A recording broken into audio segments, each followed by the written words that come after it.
ایسے شخص کو اللہ تعالیٰ نبوت کے لیے منتخب فرماتے ہیں جو قربانیاں دینا جانتا ہو اور اپنے آپ کو اللہ تعالیٰ کے ہاں قربان کرنا جانتا ہو، اللہ ایسے شخص کو نبوت سے سرفراز فرماتے ہیں۔ پھر ایسے پیغمبروں پر اللہ تعالیٰ کی طرف سے جو بھی حکم آتا ہے، جو بھی آرڈر آتا ہے، وہ کر گزرتے ہیں، وہ سوچتے بھی نہیں ہے کہ ہمارا اس کے اندر نقصان ہے یا فائدہ ہے۔ اللہ تعالیٰ کا حکم آ گیا ہے، بس ٹھیک ہے، اس کو کرنا ہے۔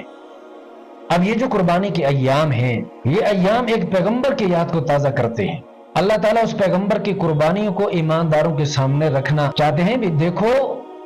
وہ بھی انسان تھے جنہوں نے ایسی ایسی قربانیاں دی ہیں۔ حضرت زید بن ارقم رضی اللہ تعالیٰ عنہ فرماتے ہیں کہ اصحاب پیغمبر بیٹھے ہوئے ہیں اور آپ صلی اللہ علیہ وسلم بھی ہمارے درمیان تشریف فرماتے، تو کسی نے پوچھ لیا ما ھذی الاضاحی یا رسول اللہ، یا رسول اللہ یہ جو ہم قربانیاں کرتے ہیں، یہ جو ہم جانوروں کی گردنوں پر چھریاں چلاتے ہیں، یہ کیا ہے یا رسول اللہ؟ آپ صلی اللہ علیہ وسلم نے فرمایا ہی سنت ابیکم ابراہیم، یہ تمہارے جد امجد ابراہیم پیغمبر کی سنت ہے۔ ابراہیم علیہ السلام کو یہ حکم نہیں ہوا تھا کہ اونٹ کی گردن پر چھری چلاؤ، مینڈی کی گردن پر چھری چلاؤ، گائے کی گردن پر چھری چلاؤ، یہ نہیں فرمایا تھا۔ اور پھر اللہ تعالیٰ نے جاگتے ہوئے بھی یہ حکم نہیں فرمایا تھا کہ میرے پیغمبر آپ قربانی کریں،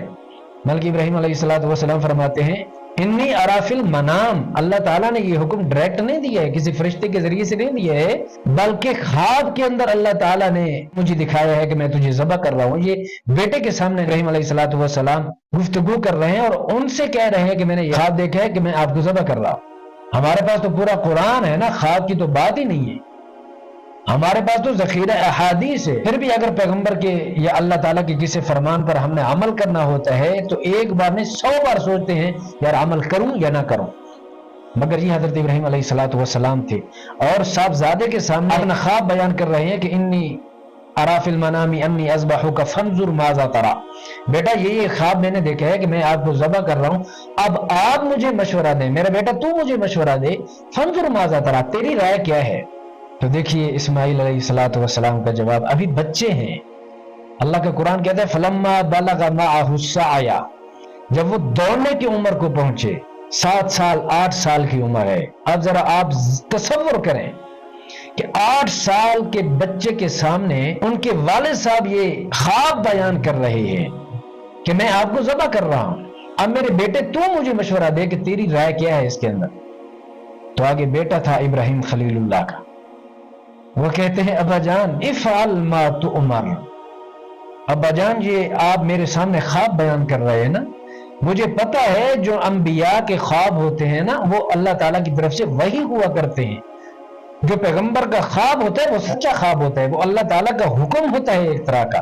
اور یہ بھی اللہ تعالیٰ کا حکم دینے کا ایک طریقہ ہے۔ جیسے اللہ تعالیٰ فرشتوں کے ذریعے اپنے نبی کو حکم دیتے ہیں یا براہ راست اپنے نبی کو حکم دیتے ہیں یا کسی پردے کے پیچھے حکم دیتے ہیں، ایسی ہی اللہ تعالیٰ خواب کے اندر بھی اپنے نبی کو حکم دیتے ہیں، اور وہ بالکل سچا ہوتا ہے، وہ ویسا ہی ہوتا ہے جیسے اللہ تعالیٰ فرشتے کے ذریعے کوئی حکم دیتے ہیں۔ تو خواب کے اندر بھی جو نبی دیکھتا ہے وہ اللہ تعالیٰ کا دراصل حکم ہی ہوتا ہے، ویسا ہی ہونا ہوتا ہے۔ تو حضرت اسماعیل فرماتے ہیں افعل ما تؤمر، دیکھیں نا الفاظ کی طرف آپ غور کریں، پیغمبر فرماتے ہیں کہ میں نے خواب دیکھا ہے، یہ اللہ تعالیٰ کا حکم نہیں ہے، میں نے خواب دیکھا ہے، تو بتا تیری کیا رائے ہے؟ آگے وہ کیا فرماتے ہیں افعل ما تؤمر، ابا جان یہ صرف خواب نہیں ہے، یہ اللہ تعالیٰ کی طرف سے حکم آپ کو دیا گیا ہے، اور جو حکم آپ کو دیا گیا ہے میں کون ہوتا ہوں اپنی رائے کا اظہار کرنے والا، آپ نے جو خواب دیکھا افعل آپ کر دیں، آپ اللہ تعالیٰ کے حکم پر عمل کریں۔ باقی رہی میری بات ستجدنی انشاءاللہ من الصابرین، اگر اللہ تعالیٰ نے چاہا تو آپ مجھے بے صبرا نہیں کہیں گے انشاءاللہ صابرین میں سے ہوں۔